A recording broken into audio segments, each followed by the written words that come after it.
Alors bonjour à tous et à toutes. Il y a un gros écho, je ne sais pas à quoi c'est dû.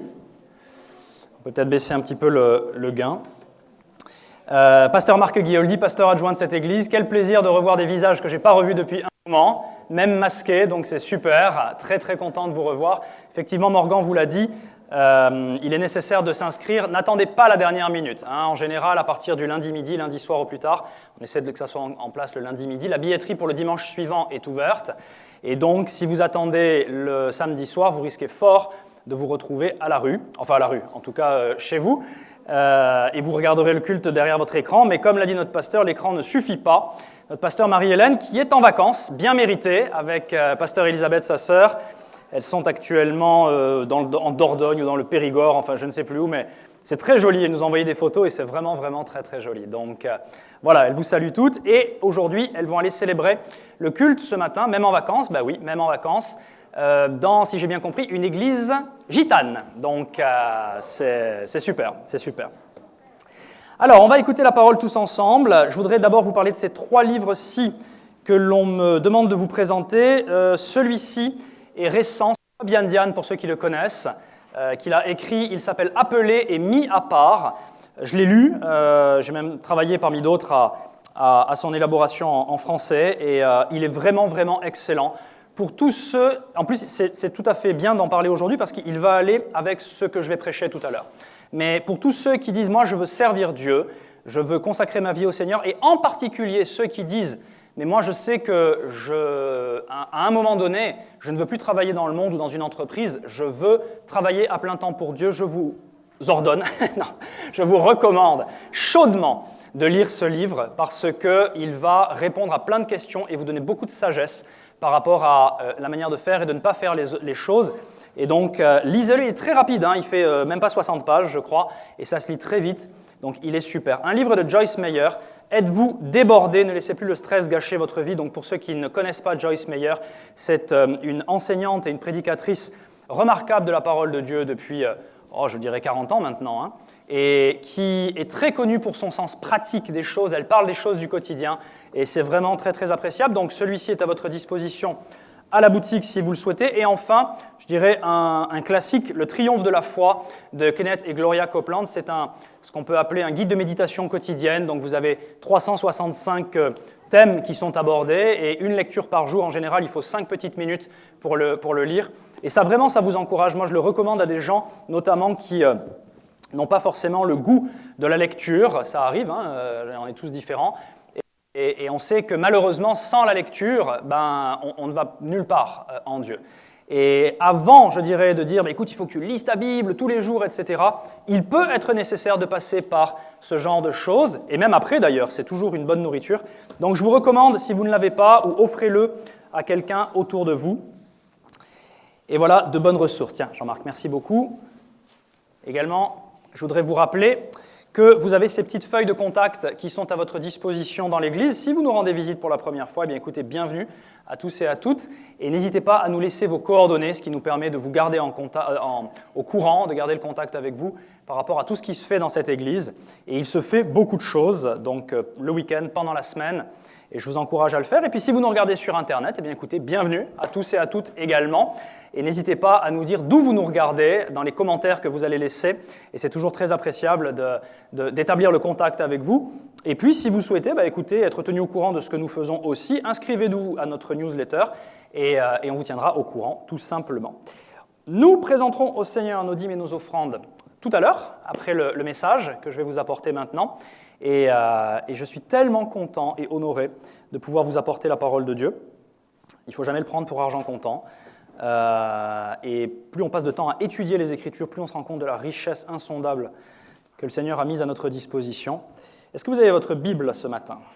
Je vous encourage. Prouvez-le-moi. Vous savez que je ne crois personne sur parole. Très bien.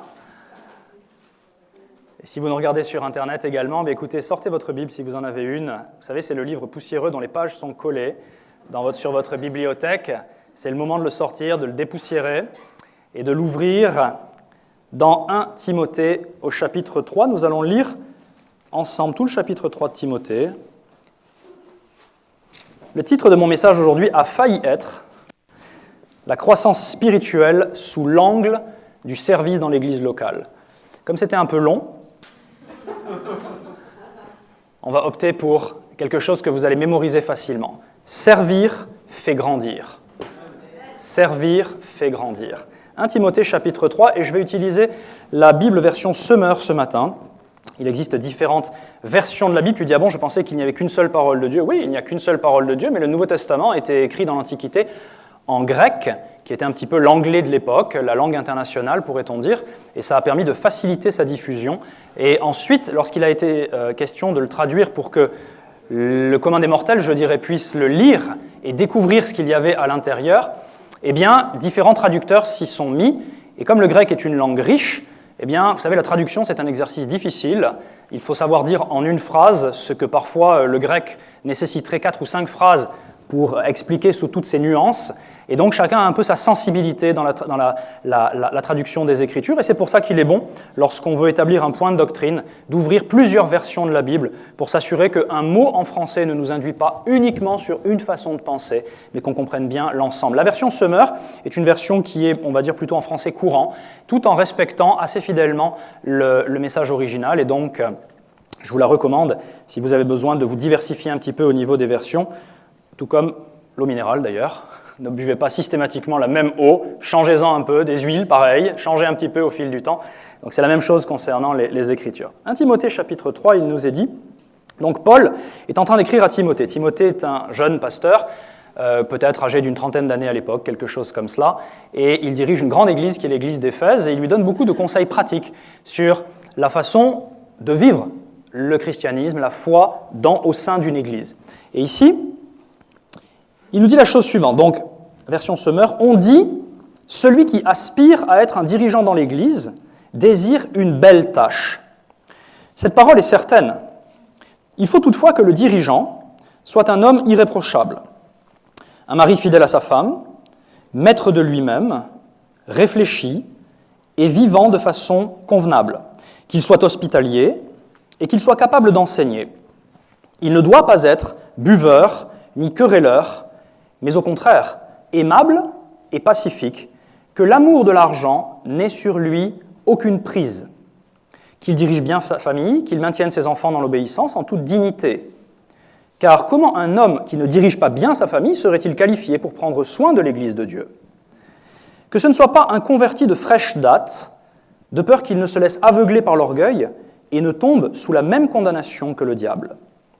Enfin, il doit aussi jouir d'une bonne réputation parmi ceux qui ne font pas partie de la famille de Dieu, afin de ne pas s'exposer au mépris public et de ne pas tomber dans les pièges du diable. Donc ici, nous avons, je dirais, des conseils qui sont donnés par l'apôtre Paul à Timothée sur la manière, les critères à choisir pour confier des responsabilités importante au sein de l'Église, à savoir, il nous est dit, celui qui aspire à être un dirigeant, en grec épiscopos, c'est-à-dire celui qui va veiller sur les autres.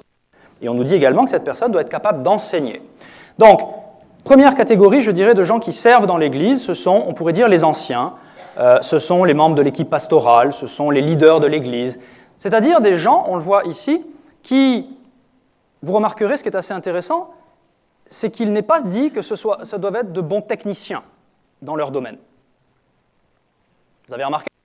Il n'est pas dit, s'ils veulent chanter, il faut qu'ils chantent bien. S'ils veulent diriger, il faut qu'ils dirigent bien. S'ils veulent compter les finances, il faut qu'ils aient un diplôme en comptabilité. Ce n'est pas ça qu'il est dit.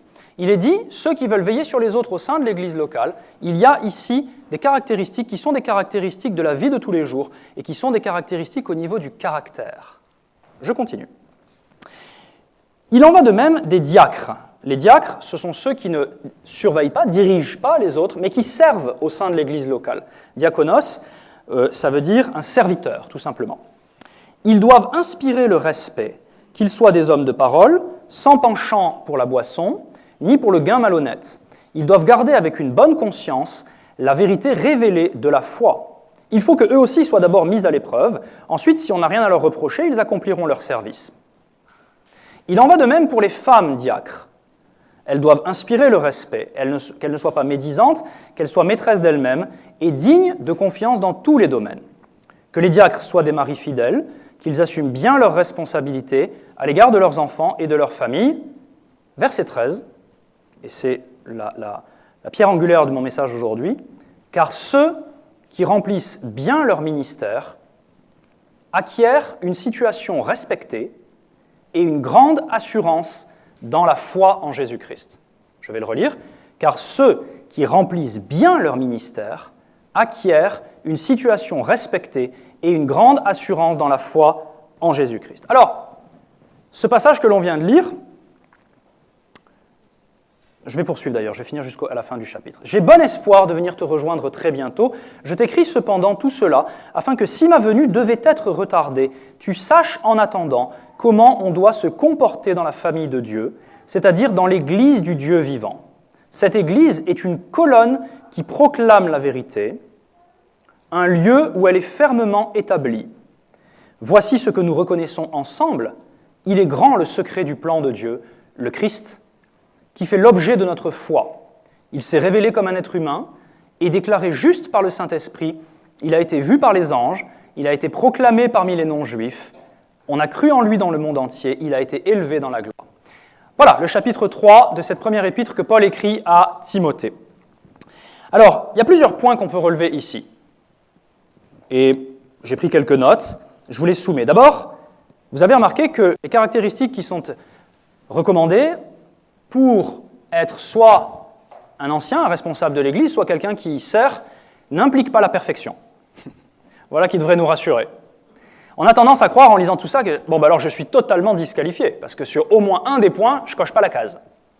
Et en vérité, il n'est pas parlé de perfection ici. Les gens qui prétendent qu'il faut la perfection vont en contradiction avec le reste de l'enseignement de Paul, parce qu'on voit dans les autres épîtres, notamment dans Philippiens, qu'il dit « Ce que Dieu veut, c'est votre sanctification, pas votre sainteté, votre sanctification, c'est-à-dire votre perfectionnement, pas votre perfection. » C'est un processus, et on en est tous bien conscients. Deuxièmement,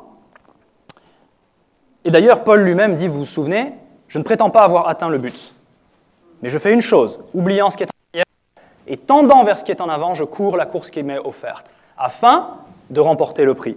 D'accord ? En revanche, on voit qu'il y a quand même des fondamentaux. Il y a des fondamentaux pour pouvoir servir au sein d'une église. Et je dirais, une église, on a tendance à dire, oui, une église. Il nous est dit ici que l'église, c'est non seulement la famille de Dieu, mais c'est la colonne dans certaines versions et l'appui de la vérité.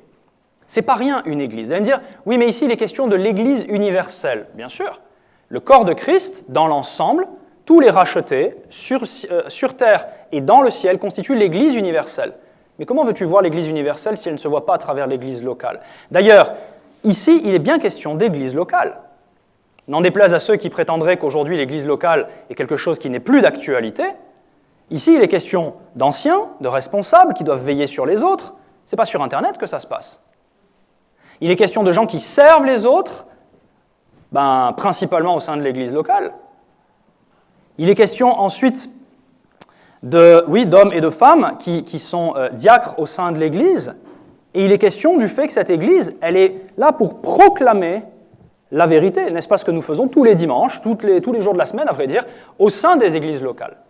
Donc vraiment, je veux vous encourager, d'ailleurs, et encore un autre argument, et j'en termine avec ça, dans Éphésiens chapitre 4, Paul nous dit qu'il a donné les uns comme apôtres, les autres comme évangélistes, les autres comme prophètes, les autres comme pasteurs et enseignants. Ceux qui disent un pasteur c'est dans une église locale. Ceux qui disent le pasteur aujourd'hui n'a plus lieu d'être, d'accord, dans ce cas-là, l'apôtre non plus, le prophète non plus. Or, ceux qui disent les églises locales n'ont plus d'importance sont les premiers en général à dire « Ah, mais le prophète aujourd'hui, c'est très important ». Donc il y a une incohérence là-dedans, je ferme la parenthèse. Premier point, donc, la perfection n'est pas exigée pour servir le Seigneur au sein d'une église. Deuxième point, une personne n'est pas divisée. Une personne est un tout. Beaucoup de gens pensent qu'on peut avoir une vie le dimanche matin et une autre vie le reste de la semaine. Ça ne marche pas. Et tôt ou tard, qui tu es en réalité se révélera, que ça soit dans la semaine ou que ça soit le dimanche matin. Ce que Dieu nous appelle à faire, ce n'est pas de l'hypocrisie, ce que Dieu nous appelle à faire, c'est un changement, c'est à nous laisser authentiquement changer à l'intérieur par son amour et sa parole. Et parce que nous avons un changement qui est authentique, alors nous sommes les mêmes le lundi, nous sommes les mêmes le mercredi soir, nous sommes les mêmes le samedi avec nos enfants et nous sommes les mêmes le dimanche matin à l'église.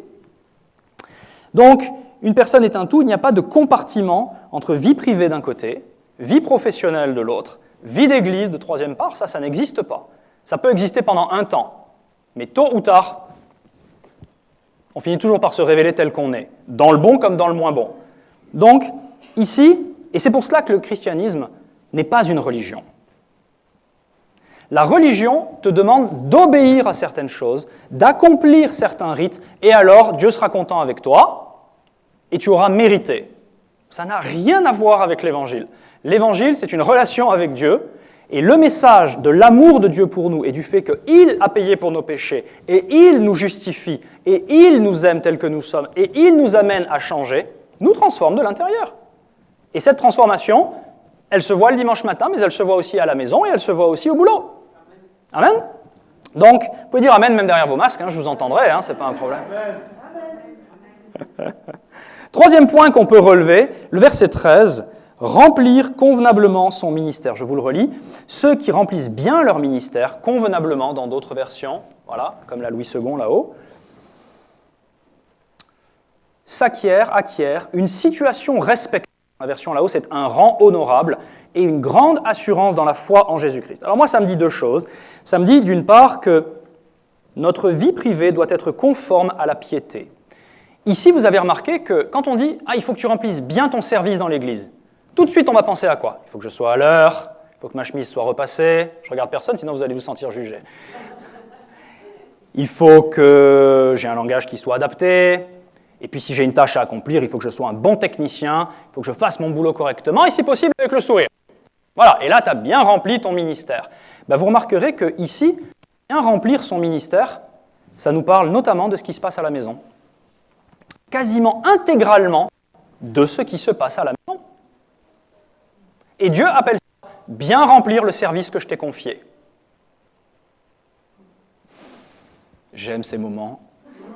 Étymologiquement, de repentance, c'est-à-dire métanoïa, de changement de façon de penser. Je sens qu'il y a des rouages qui sont en train de se mettre en place à ce moment-là. Bien. Donc la vie privée doit être conforme à la piété pour que le ministère soit bibliquement considéré comme bien accompli. Deuxièmement, une vie privée contradictoire avec la parole de Dieu empêchera quelqu'un d'accomplir son ministère convenablement. Pourquoi? Une fois encore, parce que nous sommes un tout et qu'il n'y a pas de compartiment. Donc, tôt ou tard, qui tu es à la maison, qui tu es pendant la semaine, c'est-à-dire la vérité de ta communion avec Dieu, pas le dimanche matin, pendant la semaine, tôt ou tard, elle va ressortir dans ton travail au sein de l'Église. Et on l'a tous vu. Et on l'a tous vu. Si tu es quelqu'un de colérique, tu te maîtrises le dimanche matin, mais à un moment donné, ça va péter le dimanche matin. Amen. Donc, nous sommes un tout. Nous sommes un tout. Et une fois encore, il est plus question ici de caractère que de technique. Quatrième point auquel ça m'a fait penser, c'est que le ministère n'est pas que pour les pasteurs, n'est pas que pour les prédicateurs. On voit que les anciens, les dirigeants, qui doivent être aptes à enseigner, eh bien, sont en train d'accomplir le ministère. Ministère, ça veut dire service en grec, tout simplement. C'est vrai qu'aujourd'hui, on peut dire le ministère des Finances et de la Solidarité. Le ministère, on ne va pas parler du ministère de la Santé, mais le ministère de, je ne sais plus trop quel ministère je peux citer qui soit encore bien considéré en ce moment, mais de l'Intérieur, de la Défense. La Défense passe encore à peu près au travers, c'est vrai. Elle n'a pas eu trop à voir avec les événements, donc on peut parler du ministère de la Défense. Mais ça fait très noble comme cela, et en vérité c'est noble, puisqu'il nous est dit ici que ceux qui aspirent à être dirigeants dans l'Église désirent une belle tâche, ou une noble tâche. Mais il nous est dit également que les diacres, c'est-à-dire ceux qui servent, accomplissent le ministère, tout autant que ceux qui dirigent. Donc, et vous allez voir ensuite que le service dont nous parlons est quelque chose de tout à fait pratique. Ça n'a rien de spectaculaire. D'accord ? Donc le ministère, c'est pour les responsables, tout autant que pour les diacres et les diaconesses. Autre point, et je l'ai évoqué rapidement, il s'agit bien ici d'une église locale. Donc, hors de question de dire que l'église locale ne serait plus d'actualité aujourd'hui. Paul est un fan de l'église locale. C'est un impératif, l'église locale. Et lorsque nous allons étudier ensemble un petit peu plus en détail le verset 13, vous allez voir quelle importance ça a dans nos vies. Donc quand vous comprenez l'importance du service dans l'église locale notamment, je dirais surtout dans l'église locale, vous allez comprendre l'importance de l'église locale. D'accord? Donc, le service, je le répète, ça fait partie intégrante de notre croissance, ça fait partie intégrante, je vais même dire mieux que ça, du plan de Dieu pour grandir. Tu ne grandiras jamais autant que Dieu le souhaite si tu ne t'engages pas à servir le Seigneur dans une église locale à un moment donné, ou dans un ministère de missionnaire, ou dans ce que tu veux. C'est-à-dire si tu n'acceptes pas de, à un moment donné, te soumettre à un leadership, d'accepter de modifier ton caractère sur certains points et de changer. Mais on va en parler un petit peu plus avant. Sixième point, merci. Sixième point, il y a une incidence directe, et ça, il faut vraiment qu'on le retienne tous, entre la qualité de notre service, et on a compris ce que ça voulait dire maintenant, la qualité d'un service, et, c'est-à-dire donc de notre caractère également, et la manière, ou plutôt le fait que Dieu va nous exalter au moment voulu, dans notre vie de tous les jours. Pourquoi? Parce que nous sommes un tout. Servir fait grandir. Les gens distinguent les deux. Ils pensent que leur carrière professionnelle n'a rien à voir avec le service pour Dieu. C'est faux. Ils pensent que ce qui se passe dans leur famille, en bien ou en mal, est totalement déconnecté de ce qu'ils font lorsqu'ils servent Dieu ou pas. C'est faux, on va le voir ensemble. Ils pensent que leur prospérité, à tous égards, n'a rien à voir, dépend uniquement de à combien je vais méditer les Écritures et prier et parler la parole. C'est faux. Le service, et on va le voir Écriture à l'appui, le service est un ingrédient indispensable pour que la vie de quelqu'un puisse s'épanouir comme Dieu veut qu'elle s'épanouisse. Et si tu refuses de servir, tu passes à côté. C'est aussi simple que ça. Et je vais vous montrer par les Écritures cette vérité-là, et vraiment je crois que ça va vous aider, vous inspirer et vous bénir. Le verset 13. Ceux qui remplissent bien ou convenablement leur ministère acquièrent un rang honorable ou une situation respectée et une grande assurance dans la foi en Jésus-Christ. J'ai étudié un petit peu l'étymologie de ce passage-là, puisque ce que je fais, c'est que quand il y a des mots qui me tiltent un petit peu, je vais regarder en grec ce que ça veut dire, et mieux comprendre ce que Paul voulait dire quand il a écrit le verset, dans sa pensée, d'accord? Au-delà simplement des quelques mots français que j'ai sous les yeux. Écoutez bien, c'est... Je disais à Sarah hier, j'étais en train de finir de préparer le message, elle me dit « ça va ?» J'ai dit « c'est incroyable, c'est incroyable ». Écoutez ça. D'abord, ceux qui remplissent convenablement leur ministère s'acquièrent un rang honorable. Convenablement et honorable, c'est le même mot en grec, kalos. Qui veut dire? Qui veut dire?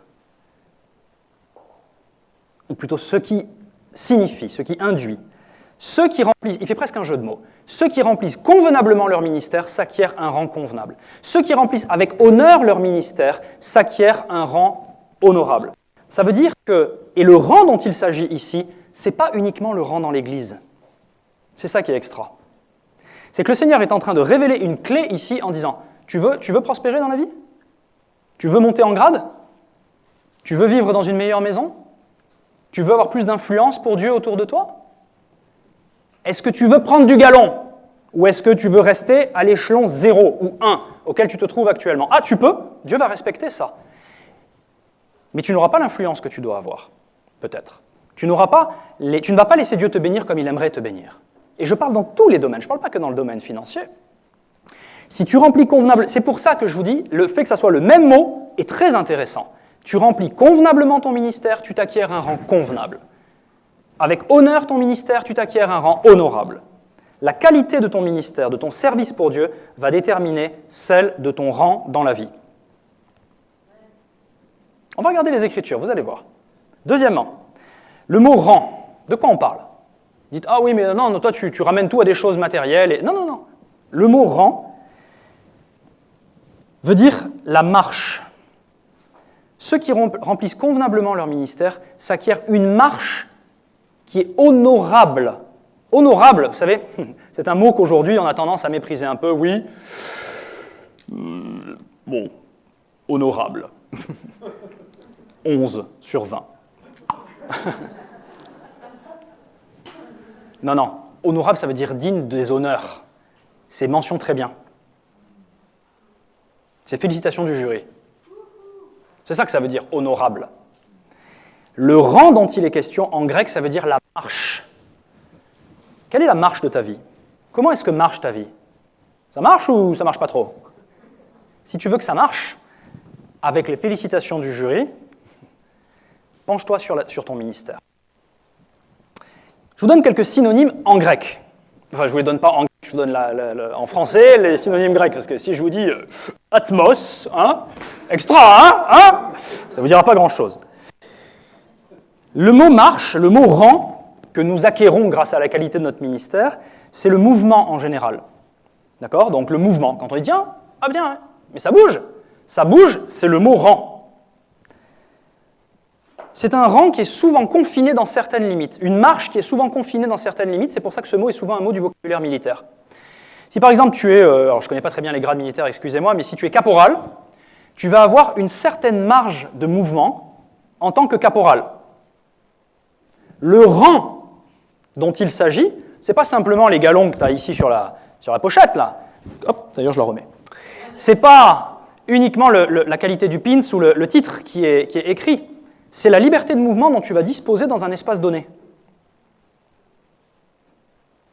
Si tu te sens un peu confiné, c'est qu'il faut passer à quelque chose de plus grand. Donc il faut que tu prennes du galon. Il faut que tu changes d'espace. Il faut que le nouvel espace, qui lui aussi aura ses propres limites, soit plus grand que celui où tu te trouves actuellement. C'est ça le mot rang dont il s'agit ici. Et là où c'est intéressant, c'est qu'un synonyme du mot rang dans le vocabulaire grec, c'est également une séparation, un changement de lieu, sans indication d'un mouvement externe et perceptible. Quand on dit « Écoute, ça fait 10 ans que je ne t'ai pas vu, tu n'es plus au même endroit. » C'est-à-dire tu n'es plus la même personne. Ça, c'est également un synonyme du mot rang ici.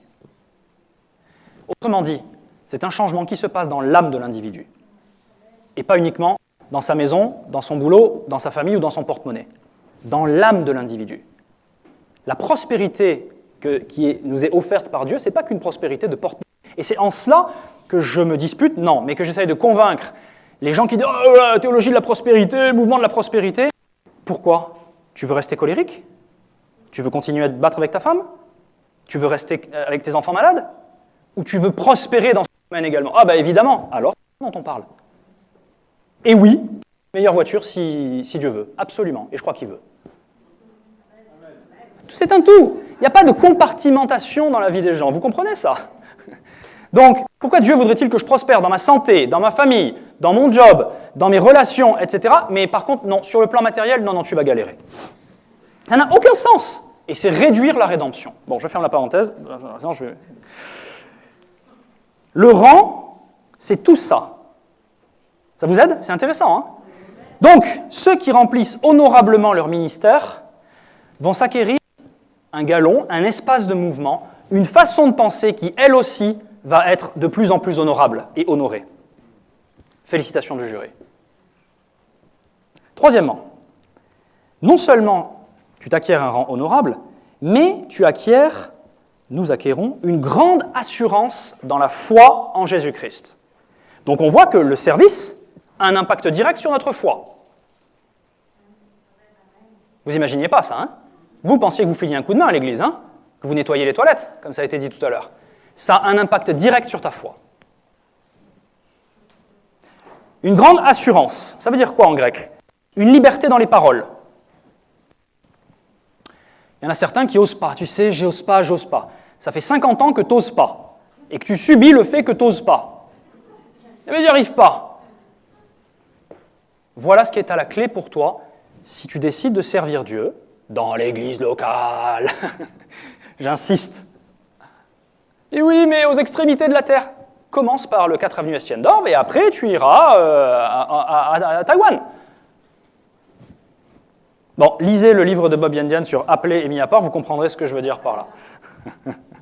Une liberté dans les paroles, un discours sans réserve. Ça veut dire quoi? Un discours franc, un discours sans dissimulation. dans la foi. Oui, mais j'ose pas trop parler de ma foi. Bienvenue dans le service d'aide. Et ça va te transformer. Sans ambiguïté, sans circonlocution. Oh là là, circonlocution. Tourner autour du pot. Tu sais, tu as quitté le collègue de travail, tu dis « c'est pas ça que j'aurais dû lui dire, c'est pas ça que j'aurais dû lui dire. Mais non, regarde maintenant, c'est plus de chose. Peut-être cette personne, je la reverrai plus jamais. » Eh non, tu as tourné, t'as pas osé y aller. Et puis ça veut dire une chose, une assurance dans la foi.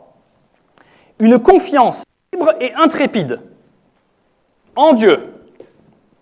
Un courage joyeux. Une hardiesse. Une assurance. Et puis, le mot grec est aussi utilisé pour parler du maintien par lequel on se met en évidence et avec lequel on assure sa propre publicité. Oh, c'est mal. Ben non, c'est pas mal parce que c'est le mot qui est employé ici. Ça veut dire quoi? Ça veut dire qu'il y a des fois où ton apparence va faire la différence. Je ne parle pas de ta beauté. Je parle juste de ton maintien. Je parle juste de la façon que tu as de te considérer toi-même, de t'habiller peut-être, de te coiffer. Eh bien, toutes ces choses-là, dans la foi, dépendent de la qualité du ministère, donc du service pour Dieu. Vous n'imaginiez pas, hein? On n'imaginait pas. Autrement dit, pour synthétiser, vive le service dans l'Église. Vous avez bien compris que c'est de ça dont nous parlons aujourd'hui. Vous en voulez encore un peu? Alors, je vais poser des questions. Et la caméra ne le verra pas, mais ce n'est pas grave. Qui, dans un secteur ou un autre, sert dans cette Église? D'accord. Qui a noté en lui-même un changement positif depuis qu'il sert dans cette Église? D'accord. Qui peut dire, alors attention, je ne vous demande pas de failloter, parce que ce n'est pas du tout le but de la manœuvre, mais qui peut dire, moi je sais que c'est parce que j'ai accepté de servir dans tel domaine de l'Église que j'ai vu des changements positifs en moi? Moi c'est mon cas, Moi c'est mon cas, je vais vous en parler en 2 mots après. Bien. Maintenant, au-delà de en soi-même, qui a noté que dans sa vie, de manière générale, il y a eu des changements positifs depuis qu'il ou elle a accepté de servir dans l'Église? Donc, ça n'est pas uniquement le fait de s'asseoir sur une chaise et d'entendre la parole de Dieu. C'est le fait, à un moment donné, de se relever les manches et « Allez, j'y vais, Seigneur, parce que je sens que c'est ce que je dois faire, et même si j'ai peur, j'y vais. » Ou alors tu dis « Moi, je ne sais pas. » Et tu sais quoi? C'est à ça que servent les responsables de l'Église et ceux qui ont une onction pastorale sur eux. C'est de dire « Tu devrais commencer par là. » C'est à ça, aussi. Mais vous comprenez les conséquences que ça peut avoir dans la vie de quelqu'un? Moi, je vais vous donner un exemple. Quand j'étais ado, pasteur Marielle a dit « T'as l'air de te débrouiller en anglais, toi. » Ouais. Tu traduis. Alors la première, elle n'était pas fameuse. Non seulement je ne brillais pas, enfin si je brillais parce que je transpirais tellement que je devais briller, je pense, sous les lumières, mais c'était nul. Enfin, c'est-à-dire, les mots n'allaient pas, je dis, tu peux répéter, enfin c'était une catastrophe, et puis c'est allé de mieux en mieux. Et aujourd'hui, les gens disent « Ah oui, mais alors Marc, l'anglais, formidable, bilingue, etc. » Oui, à votre avis, pourquoi? Parce que j'ai accepté de servir dans l'Église. C'est pas à l'école. C'est pas dans mon métier non plus. C'est parce que j'ai accepté de servir dans l'Église qu'aujourd'hui, je suis bilingue en anglais. Vous savez quoi? Ça me sert, allez, je dirais pas tous les jours, mais presque. Ça me sert dans ma vie de tous les jours. Ça me sert dans mon boulot, ça me sert dans nos voyages, ça me sert dans les relations. La fameuse barrière de la langue, en ce qui concerne l'anglais, je ne l'ai pas. Donc ça m'ouvre des perspectives. Au-delà du dimanche matin. Pascal, ouais, je prêche, bien sûr que je prêche. Hey! En ce qui concerne, hey!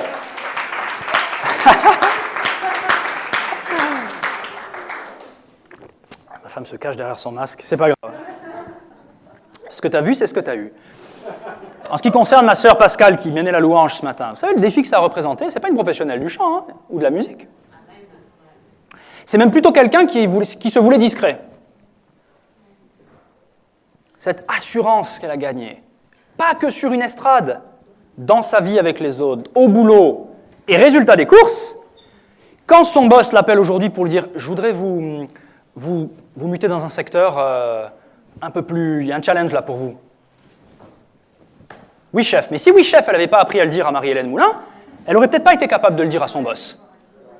Et elle serait restée derrière son bureau, sans aucun mépris, mais voilà, jusqu'à la fin de ta carrière. Béatrice, je ne vais pas tous vous passer en revue, rassurez-vous, mais je parle des gens qui me viennent. Béatrice est quelqu'un qui a accepté de prendre en charge, il y a des années de cela, le secteur financier de l'Église. Un beignet, elle y comprenait, en finance. Et j'ose le dire, avec un esprit par rapport à l'argent qui s'est agrandi au fil du temps, parce qu'elle a accepté. Parce qu'elle a accepté. Et parce qu'elle a été en rapport avec aussi des anglophones, alors que l'anglais n'était pas son fort à l'époque. Et parce qu'elle a été en rapport avec des personnes qui l'ont étirée, alors c'est pas toujours agréable, des fois on transpire, mais étirée à penser plus grand. Résultat des courses, à un moment donné, elle s'est retrouvée à accepter un job en rapport avec le domaine financier, n'est-ce pas? Il s'est passé, n'est-ce pas? Donc, et je l'avais vu à d'autres moments dans l'Église, pas par rapport à d'autres personnes. Donc, là où je veux en venir, c'est que, voilà, ça marche. Ça marche, c'est un fait. OK? Le ministère d'aide, c'est un endroit où on découvre ses dons et ses talents, où on les exerce, où on les développe, où on se plante, parce que ça fait partie du développement de se planter. Il faut arrêter d'avoir peur de l'erreur, de l'échec à un moment donné, ça fait partie de l'apprentissage. La question n'est pas de savoir si tu feras des échecs ou pas, tu en feras forcément, nous en faisons tous. La question est de dire qu'est-ce que nous apprenons de l'échec, c'est pas agréable, mais plus on va apprendre à y aller et à tenter le coup, et des fois on gagne et des fois on perd, et quand on perd, on apprend une leçon de ces choses-là. Et on la met en pratique, et on peut bénir les autres avec, voilà quel moment je me suis planté, et c'est comme ça qu'un corps avance, d'accord, ou qu'une famille avance. Il ne faut pas avoir peur de parler de ses échecs à ses enfants. Et de la manière dont on en est sorti, et dont Dieu nous a fait avancer et nous a donné la victoire. Ils apprennent des leçons de vie qu'ils vont pouvoir, on a l'impression qu'il faut être parfait, on n'est pas parfait. Et le jour où ils le découvrent, si c'est ce qu'on a prétendu, c'est l'apocalypse, le monde s'écroule. On l'a tous vécu. On a tous, nos parents étaient parfaits, le jour où on s'est rendu compte qu'ils ne l'étaient pas, ça a été un drame. Bon, j'avance. Donc on découvre ses dons et ses talents, et on en bénéficie même hors de l'Église. Ok ? Le ministère d'aide, le ministère de façon générale, c'est un endroit où on donne plus qu'on ne reçoit. On arrête de recevoir en prenant. On découvre qu'il est possible de recevoir en donnant. C'est extra, c'est extra. Et cette façon de penser-là, elle change notre vie à l'extérieur. C'est un endroit où on doit travailler sur soi après qu'on ait vu ce qui doit y changer. La Bible nous dit que l'homme est un miroir pour l'homme, que le fer vise le fer. Si je suis ma propre référence, j'ai aucun contradicteur en face de moi. J'ai personne qui me renvoie l'image de qui je suis vraiment. Tiens, est-ce que vous savez à quoi vous ressemblez actuellement? Vous en avez une idée? Mais hormis là, un peu là, peut-être ici aussi, et là. Mais là, vous ne voyez rien. Moi, je le vois. Et je peux vous dire, faites bien de mettre le masque, hein? Non, je plaisante. C'est pas vrai. Mais ce que je veux dire, c'est que c'est en se frottant aux autres qu'on grandit. Il faut accepter de prêter l'oreille à ce qu'ils ont à nous dire. Une personne, bon, 3 personnes plus un leader, là je crois que Dieu est en train de te parler à un moment donné. Il faut prêter l'oreille, à ça. Bienvenue dans le ministère d'aide, ça sert à ça aussi. On se fait des amis. Et j'ai rajouté, donc je vais le dire, et plus si affinité. Je ferme la parenthèse, mais ça s'est vu, ça s'est vu. Ça s'est vu. On se fait des amis en servant Dieu. C'est un endroit où on développe son caractère et où on devient plus agréable pour les autres. C'est-à-dire que tout va ensemble. Une fois encore, il n'y a pas de compartiment. Il n'y a pas de découpage en disant il y a le moi de dehors, le moi de dedans, le moi quand je sers, le moi quand je suis seul. Non, pas du tout. Finalement, c'est comme la prière. Moi, j'ai remarqué dans ma propre vie que ma vie de prière à la maison est totalement différente depuis que je prie de façon collective dans l'Église. Lorsque j'ai accepté de dire « Ah bon, on va m'apprendre à prier », bizarre, je pensais que les Écritures... Eh bien oui, les Écritures te disent certaines choses, mais quand il y a un leader qui est là et qui t'apprend à prier ensemble, collectivement, c'est-à-dire autrement que chacun part dans un coin de la pièce et puis fait son truc de son côté, mais quand on prie ensemble, vous savez quoi, ça a développé ma vie de prière personnelle à la maison. Ça a donc développé les exaucements et les résultats que j'ai pu voir dans ma propre vie. Eh bien c'est la même chose, ça développe notre propre vie. Ça va jusque-là? On regarde un exemple scripturaire? Regardez dans Actes chapitre 6. Ça va vous plaire. Et je sais que ça plaît à Dieu surtout. Parce quand il y a une révélation dans la parole, ah! Actes au chapitre 6, versets 1 à 7. À cette époque-là, nous sommes à Jérusalem, nous sommes juste après l'ascension, c'est-à-dire pas loin de maintenant, en vérité, de Jésus, et après la Pentecôte également. Et il y a donc une église locale qui s'est formée à Jérusalem, dans laquelle sont tous les apôtres, les 11. Je sais peut-être même s'ils étaient redevenus 12 à ce moment-là, vraisemblablement. Et cette église grandit. Elle grandit, elle grandit, elle grandit. Les gens comprennent que le Messie tant attendu, c'est Jésus. Et elle grandit, elle grandit, et elle grandit au point qu'à cette époque-là, verset 1, comme le nombre des disciples ne cessait d'augmenter, des tensions surgirent. Ah! C'est normal! Les tensions dans l'église locale, c'est normal. Dites non, non, et au bureau, c'est normal. Oui, à la maison, c'est normal. Oui, dans l'église, c'est normal. Une fois encore, on est un tout, donc on ne peut pas dire « Ah non, mais dès que je franchis le seuil de l'église, n'est-ce pas, mon frère, ma sœur... » Mais ça ne marche pas comme ça. Ça ne devrait pas marcher comme ça. Des tensions surgirent. Entre qui? Entre les disciples juifs, mais de culture grecque, et ceux qui étaient nés en Palestine. Les premiers se plaignaient de ce que leurs veuves étaient défavorisées lors des distributions quotidiennes. Donc, on a quoi ici? Allez, c'est ce qu'on appelle in vivo, c'est-à-dire qu'il y a une caméra qui se braque sur une tranche de vie d'une église locale dans laquelle il y a des nécessiteux. Et dans laquelle l'église dit on ne peut pas les laisser comme ça, donc on va les aider. Alors, selon les interprétations, il y a ceux qui disent qu'ils distribuaient de la nourriture aux veuves.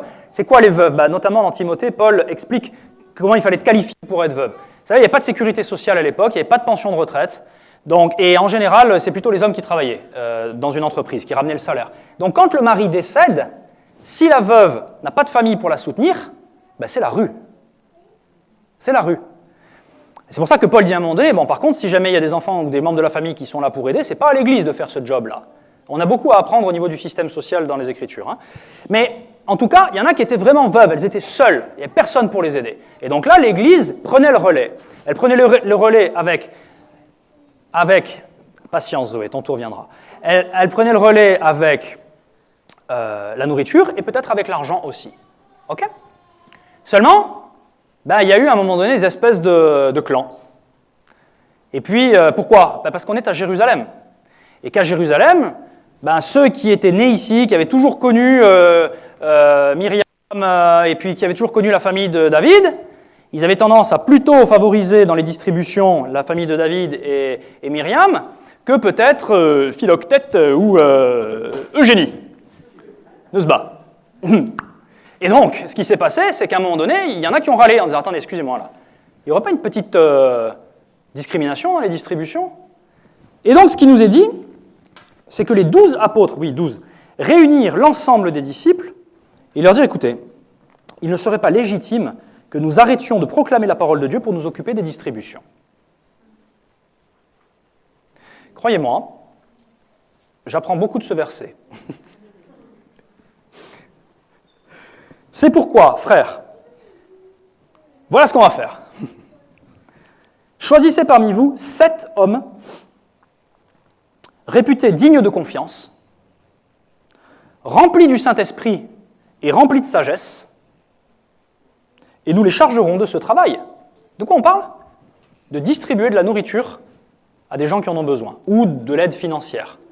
Et ce qui est assez intéressant ici, c'est qu'il est dit qu'il fallait que ces gens soient remplis du Saint-Esprit et remplis de sagesse. Et nous les chargerons de ce travail, ça nous permettra de nous consacrer à la prière et au service de l'enseignement, puisqu'au cas où certains en doutent, oui, enseigner, c'est du travail et c'est un service. Cette proposition convainc à tous les disciples, ils élurent Étienne, un homme plein de foi et d'Esprit Saint, ainsi que, vous lisez avec moi, on est dans Actes 6, verset 5, ainsi que Philippe, Procor, Nicanor, Timon, Pumba, j'adore la faire, excusez-moi, il fallait que je la fasse, donc. Parménas, et Nicolas, un païen, originaire d'Antioche, qui s'était converti au judaïsme. Donc lui, il a eu un sacré parcours. Le gars, il était païen, il s'est converti au judaïsme pour finalement se convertir au christianisme, auquel il aurait pu accéder sans devenir juif. Mais c'est comme ça, il y a des parcours de vie qui sont ce qu'ils sont. Ils les présentèrent aux apôtres, qui prièrent pour eux et leur imposèrent les mains. La parole de Dieu se répandait toujours plus, le nombre des disciples s'accroissait beaucoup à Jérusalem. Eh bien oui, parce que quand chacun fait son job, ça marche. Et quand ceux qui doivent prêcher la parole prêchent la parole, étudier, prier, et puis ceux qui servent, eh bien ça fonctionne. Et même de nombreux prêtres, c'est-à-dire de nombreux prêtres juifs, obéissaient à la foi, c'est-à-dire venaient à Jésus le Messie. Alors, ici, nous avons un homme qui est mentionné qui s'appelle Philippe. Philippe était quoi à ce moment-là dans l'église de Jérusalem? Diacre, serviteur. Il servait aux tables, il servait la nourriture, il servait l'aide financière, d'accord? Et il faisait partie d'une équipe de 7, qui n'étaient pas les 7 mercenaires, on a bien compris, puisque l'amour de l'argent n'a rien à faire là-dedans, ok? Mais vous allez comprendre pourquoi je vous dis ça. Vous croyez que je fais des blagues comme ça gratuites? Rien n'est gratuit dans ce monde, même les blagues, elles ont un sens. Nous sommes, il faut le savoir, alors la Pentecôte a eu lieu à peu près en l'an 30 après Jésus-Christ. À partir du verset 8, il nous est parlé du martyre d'Étienne. Et le martyre d'Étienne, un des 7, finit par être lapidé. Pourquoi? Parce qu'il nous est dit que Étienne, au verset 8, était rempli de la grâce et de la puissance divine et qu'il accomplissait de grands prodiges et des signes miraculeux au milieu du peuple. Ce que je trouve assez intéressant, c'est qu'on entend parler du fait que Étienne a commencé à accomplir de grands prodiges, à être rempli de la grâce, à faire des miracles, à partir du moment où il a accepté de servir dans l'Église. Et pourtant, l'Église de Jérusalem est depuis quelques années. Mais on n'en entend parler qu'à ce moment-là, de Étienne, et des miracles qu'il faisait. Vous voyez comment ça se connecte? Bon, mais ce n'est pas d'Étienne dont je vais vous parler, c'est de Philippe. Étienne, quand vous regardez, à un moment donné, son témoignage, son audace dans la foi, sa liberté de discours a été telle qu'il a fini par être lapidé. Vous allez dire, bon, ben, dans ces conditions, temps mort, je ne veux plus avoir d'audace dans la foi, je ne veux plus avoir un libre discours. Vive les circonlocutions. Voilà, je vais tourner autour du pot, comme ça au moins je ne risque rien. Bon, rassurez-vous, ce n'est pas forcément notre lot à tous, mais en ce qui le concerne, c'est ce qui s'est passé pour lui. Et le martyre d'Étienne date de 34 après Jésus-Christ. La Pentecôte, 30, donc naissance de l'église de Jérusalem, martyr d'Étienne, 34 après Jésus-Christ. À quel moment est-ce qu'ils ont élu les fameux 7 qui ont servi les veuves dans l'église?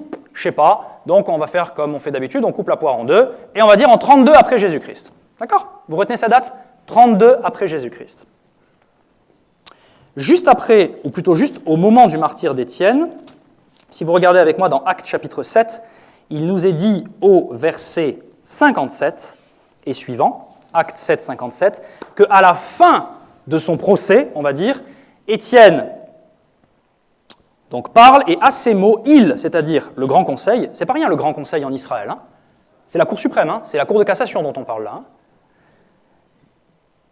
Le Grand Conseil se mit à vociférer, à se boucher les oreilles, d'un même élan, ils se ruèrent sur lui, le traînèrent hors de la ville, donc il a été traîné sur quelques kilomètres hein, quand même, hors de la ville, et le tuèrent à coups de pierre. Les témoins avaient déposé leurs vêtements au pied d'un jeune homme qui s'appelait Saül, ou Saul, on va l'appeler Saul. D'accord? Pendant qu'il jetait des pierres sur Étienne, Étienne priait ainsi, « Seigneur Jésus, reçois mon esprit », etc. Puis il meurt. Chapitre 8, Saul n'avait pas fait que recevoir des vêtements. « Tiens, tu peux me garder ma doudoune, s'il te plaît? J'ai un truc à faire. » C'est-à-dire lapider quelqu'un. C'est pas comme ça que ça s'est passé. Chapitre 8, verset 1, Saul, il nous est dit, avait donné son approbation à l'exécution d'Étienne. Donc c'était pas juste un type qui passait par là, un jeune homme, « Hé, viens là, Soso, tiens, garde-moi s'il te plaît le... » C'est pas ça. Hein. Ils lui ont demandé son avis. Et pour que la Cour de cassation demande son avis à quelqu'un en vue de l'assassinat de quelqu'un, c'est que ce quelqu'un, il a un poids et une voix. Et c'était un jeune homme, qui n'était pas l'habitude à l'époque. Parce que pour faire partie de ce genre d'institution, il fallait déjà avoir une barbe blanche. Hein. Ça vous donne un peu le calibre du jeune homme en question. Il avait approuvé ce meurtre.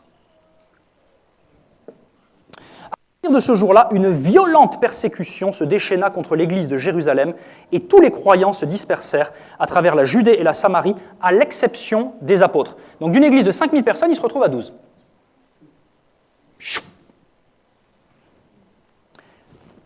Bien, quelques hommes pieux enterrèrent Étienne, le pleurèrent beaucoup. Quant à Saul, il cherchait à détruire l'église. Une fois encore, il ne jouait pas que le rôle de vestiaire, hein. À détruire l'église, allant de maison en maison pour en arracher les croyants, hommes et femmes, et les jeter en prison. 8.4, les croyants qui s'étaient dispersés, qu'est-ce qu'il arrive à ces gens-là? Ça veut dire quoi disperser? Disperser, ça veut dire que tu prends et tu t'en vas, et tu t'enfuis, et tu ne donnes pas le préavis au bailleur. Tu laisses les clés dans la boîte aux lettres, tu prends ta valise, et tu t'en vas parce qu'on va te mettre en prison, toi, enfant. Et pire, peut-être. C'est ça la persécution dont on parle ici. Ce n'est pas juste une critique sur Facebook, hein. Donc ils sont partis. Les croyants qui s'étaient dispersés parcouraient le pays en proclamant le message de la bonne nouvelle. Philippe, un des sept, se rendit dans la capitale de la Samarie et prêcha le Christ à la population. Elle se montra tout entière très attentive à ses paroles, en l'entendant et en voyant les signes miraculeux qu'il accomplissait. Tiens. Donc, nous passons de Philippe le diacre, le gars qui est là-bas au fond et qui sert la nourriture aux veuves, à Philippe l'évangéliste, qui va dans la capitale de la Samarie et qui prêche l'évangile avec des signes miraculeux. Intéressant, hein? En effet, beaucoup de personnes qui avaient des démons en elles en furent délivrées, ils sortaient d'elles en poussant de grands cris, et de nombreux paralysés et des infirmes furent guéris. Aussi toute la ville était-elle dans une grande joie. On parle de qui? On parle de quelqu'un dont on a commencé à entendre parler dans les Écritures quand il a accepté de servir à la table du fond. Et qui ensuite a pu délivrer des gens qui étaient tourmentés par des démons, libérer des gens qui étaient en fauteuil roulant, amener des gens au salut pour l'éternité, et faire que toute une ville soit réveillée pour le Seigneur, et qu'il y ait une grande joie dans toute la ville.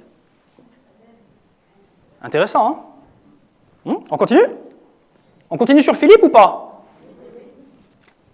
Ils n'osent pas me dire non. Écoutez la suite.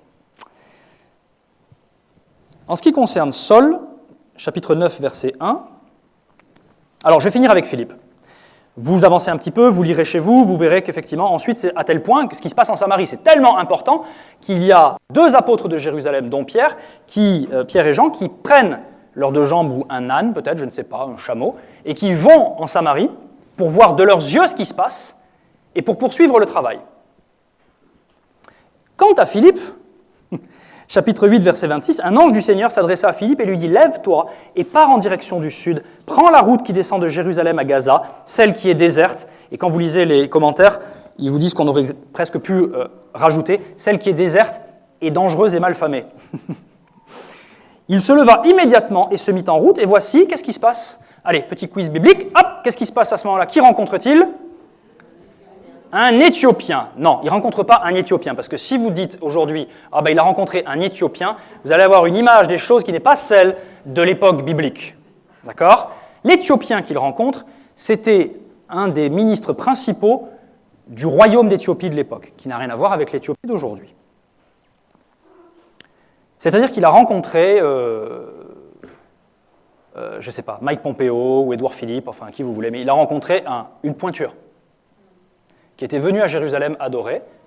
Donc ce gars qui vient de prendre ses valises et de s'enfuir, qui avait accepté de servir aux tables dans l'église de Jérusalem, ce n'était pas un des responsables de l'église, ce n'était pas un grand prédicateur, mais à un moment donné, il s'est retrouvé à évangéliser la capitale de Samarie, puis le Seigneur lui va à cet endroit-là et il rencontre un haut fonctionnaire d'un des royaumes principaux de l'époque, qui l'amène au Seigneur. Vous relirez la suite. Puis, quand ils sortirent, qu'ils baptisent d'eau, et quand ils sortirent de l'eau, l'Esprit du Seigneur enleva Philippe. C'est ce que ça veut dire enlever. Ça ne veut pas dire qu'il lui a dit « Allez Philippe, il est temps d'y aller maintenant », donc tu lui fais la bise, ou tu lui fais peut-être un check du coude, enfin je ne sais pas trop, et tu t'en vas. Non, il l'a enlevé. Philippe a vécu quelque chose de surnaturel à ce moment-là. Enlevé. comme Élie, comme Enoch, Jésus, enlevé. Et le dignitaire ne le vit plus, celui-ci poursuivit sa route le cœur rempli de joie. Philippe se retrouva à Ashdod, d'où il se rendit à Césarée en annonçant la bonne nouvelle dans toutes les localités qu'il traversait. Autrement dit, Philippe a été télétransporté et, je n'en dirai pas plus, regardez Star Trek. Alors, mais il y a des exemples bibliques. Il y a des exemples bibliques. Bien. Donc nous sommes le martyre d'Étienne, 34 après Jésus-Christ. Donc là, on est en quoi? En 34 et demi, en 35, quelque chose comme ça, après Jésus-Christ. Qu'est-ce qui se passe pendant ce temps-là? Saul. Regardez l'évolution chez ce personnage. On avait dit quoi? Il ne pensait qu'à détruire l'Église, et ce qu'il voulait, c'était prendre des hommes et des femmes et les jeter en prison. Et bien, quelques temps plus tard, il nous a dit que Saul, qui ne pensait qu'à menacer, il ne pensait plus qu'à ça, c'était son obsession, menacer et tuer les disciples du Seigneur. Donc le gars, il a été pris dans une spirale, et il s'est complètement donné à ces choses-là, et il ne respirait plus que le meurtre des chrétiens. Non mais vous entendez ça?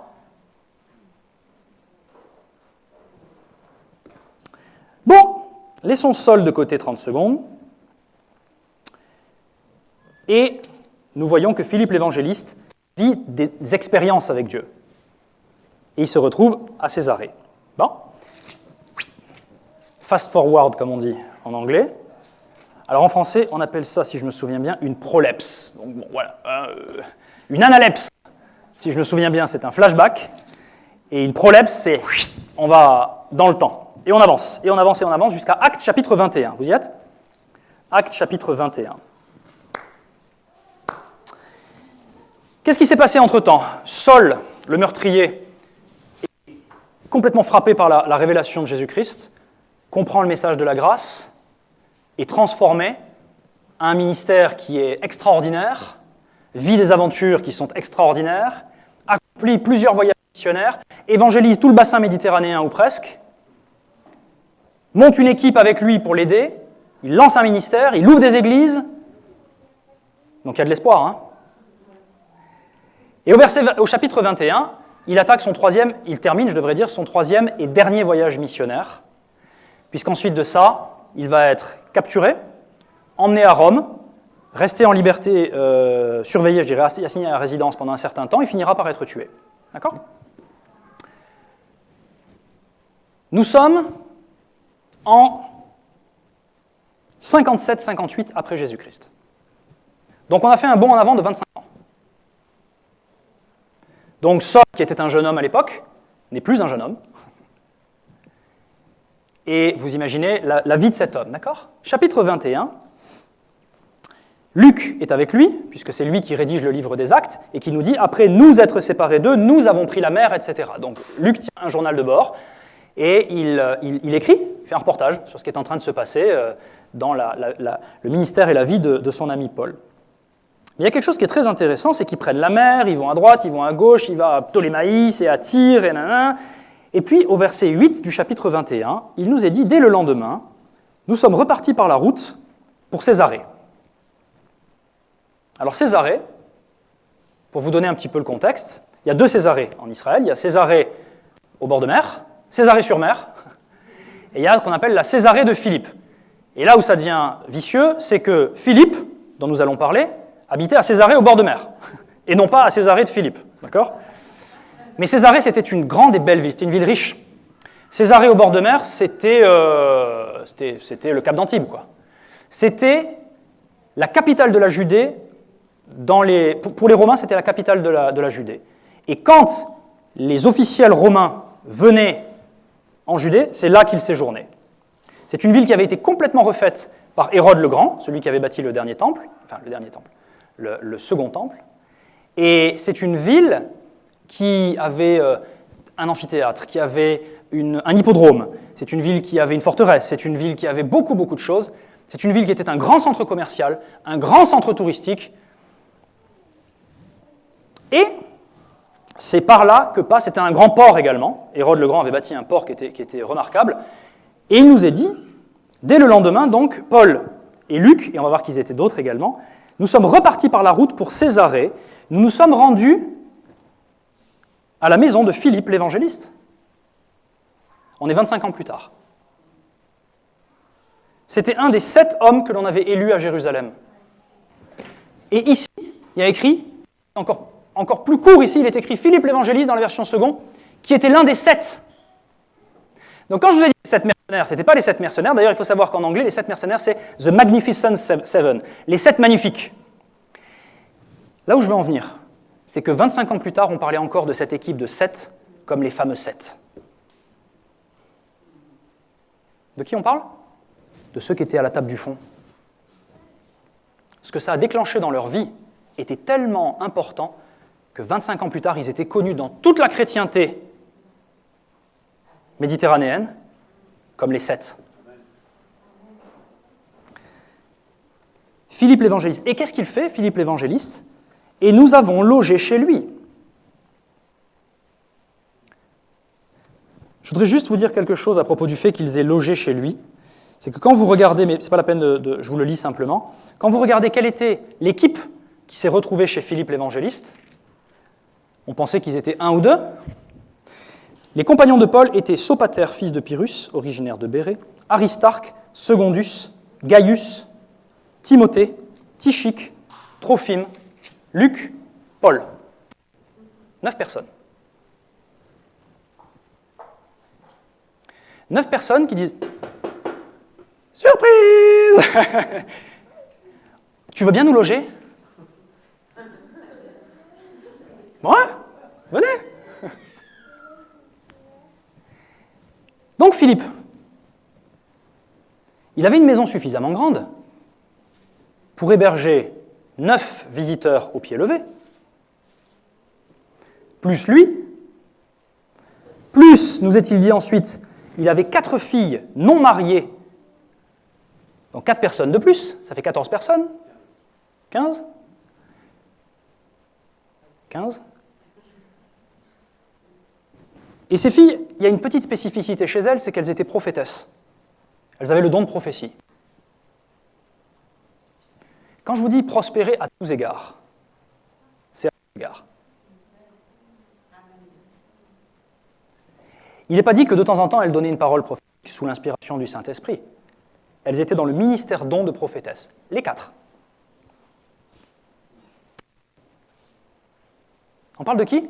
De Philippe l'évangéliste. Il est connu ensuite comme Philippe l'évangéliste.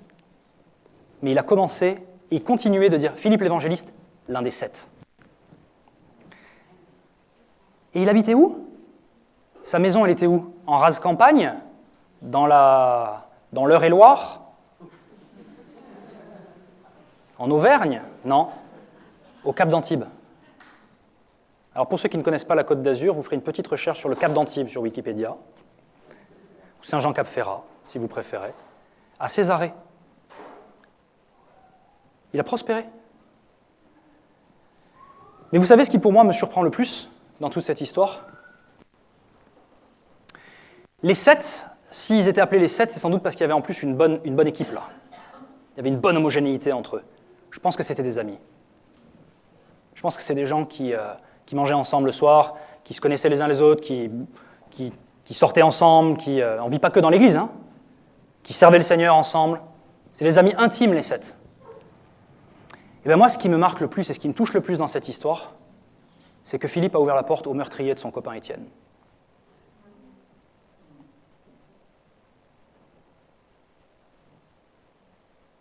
On est 25 ans plus tard. Vous vous rendez compte comme cet homme a dû prospérer dans son âme pour changer sa façon de penser par rapport au type qu'il avait en face. Et rien ne nous dit dans les Écritures que pendant ces 25 ans, ils se sont fréquentés, Paul et Philippe. Ils se sont peut-être même plus jamais croisés. C'est-à-dire que les seules nouvelles que Paul avait de Philippe, c'était par des on-dit et par des lettres. Mais il a accepté, il s'est retrouvé 25 ans plus tard avec le type qui avait assassiné son meilleur ami. C'est quelque chose, hein? Et moi, je suis convaincu que c'est parce que Philippe avait accompli convenablement son ministère. D'abord, ça a été le ministère aux tables, et ensuite, ça a été le ministère d'évangéliste que Dieu lui avait confié. Et pendant 25 ans, Dieu seul sait ce qui s'est passé dans la vie de cet homme, mais manifestement, il a eu des enfants. Si les filles n'étaient pas mariées, on se mariait jeune à l'époque. Si les filles n'étaient pas mariées, c'est qu'elles étaient quand même relativement jeunes. Peut-être que c'était entre l'enfance et l'adolescence. Ce qui veut dire qu'il s'est sans doute marié lui-même. On ne sait pas s'il l'était au départ ou pas. Il a prospéré financièrement. Et il a prospéré dans son âme. Comment est-ce que tout ça a commencé? Dans le service. Dans le service. Et il a été capable non seulement d'accueillir Paul sous son toit, et 9 personnes, mais de les aider dans leur ministère. C'est-à-dire de voir la grande image, de voir plus que les rancœurs personnelles, de voir plus que les blessures. Le gars a réussi à tourner la page et à dire maintenant le plus important de tout, c'est l'Évangile, c'est le royaume de Dieu. Mais ça, ce n'est pas juste une bonne volonté ou une bonne décision qui permet de faire ça. Il faut qu'il y ait un changement qui se passe dans l'individu. Qu'est-ce que nous avons vu? Que ceux qui remplissent honorablement leur ministère s'acquièrent un rang honorable, c'est son cas. Il a avancé dans la vie. Il a été dans de plus grandes sphères dans la vie. Et une grande assurance dans la foi en Jésus-Christ. Amen? C'est intéressant, hein? Donc il a prospéré dans son âme, il a guéri à l'intérieur de lui, il a changé sa façon de penser. Servir fait grandir. Alors, pour terminer, je vous encourage tous à aller de l'avant. Et je vous encourage tous à réfléchir comment est-ce que je peux aider quelqu'un à aller de l'avant. C'est à ça que sert notre Église. Notre raison d'être, c'est ça. C'est enseigner pour aller de l'avant et ensuite, vous permettre de faire en sorte que les autres aillent de l'avant. Comment on fait? Je dirais commencez par vous engager à servir quelque part. Et accomplissez honorablement votre service. Ensuite, quoi que ce soit à quoi Dieu vous appelle, parce qu'il va vous appeler à quelque chose, faites-le. Faites-le. Si vous dites, et si le Seigneur me laisse là jusqu'à la fin de mes jours, alors fais-le honorablement, parce que tu comprends bien que les récompenses ne sont pas forcément entre les 4 murs de l'Église. Le résultat se produit dans ta vie, en toi. Tu l'emmènes partout où tu vas, ce résultat. D'accord? Et ensuite, je dirais, avançons comme cela au fur et à mesure. Acceptons. Quand on sert dans l'Église, le Seigneur, à un moment donné, Dieu va te prendre par la main et le Saint-Esprit va te dire « Tu es en train de changer à l'intérieur de toi, je sais que ça fait mal, mais fais-moi confiance. » À un moment donné, c'est ce qui va se passer. Là, tu as 2 choix, ou tu as un choix entre 2 possibilités. Soit tu laisses tomber, tu démissionnes et tu ne changes pas, soit tu fais confiance au Saint-Esprit et tu dis « Je vais m'accrocher à toi et tu vas me faire changer et passer à l'étape suivante. » Et tu prospères. Ne démissionne pas. Ne lâche pas l'affaire. Ne lâche pas l'affaire. Change et avance.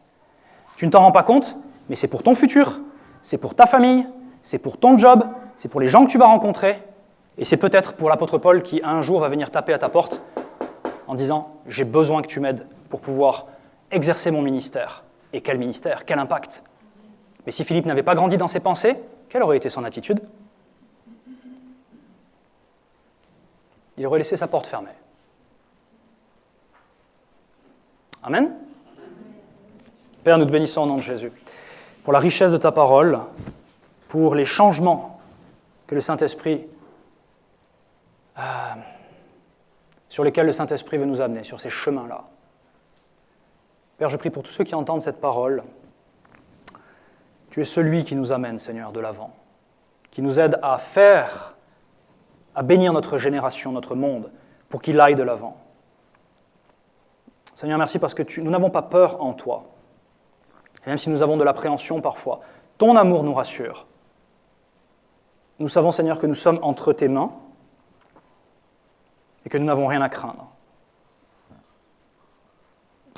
Mon Dieu, je te demande que cette parole porte du fruit dans les cœurs pour un changement vrai, durable, et que les gens, Seigneur, puissent, à un moment donné, pleurer de reconnaissance face à toi en te disant « Seigneur, tu m'as sauvé.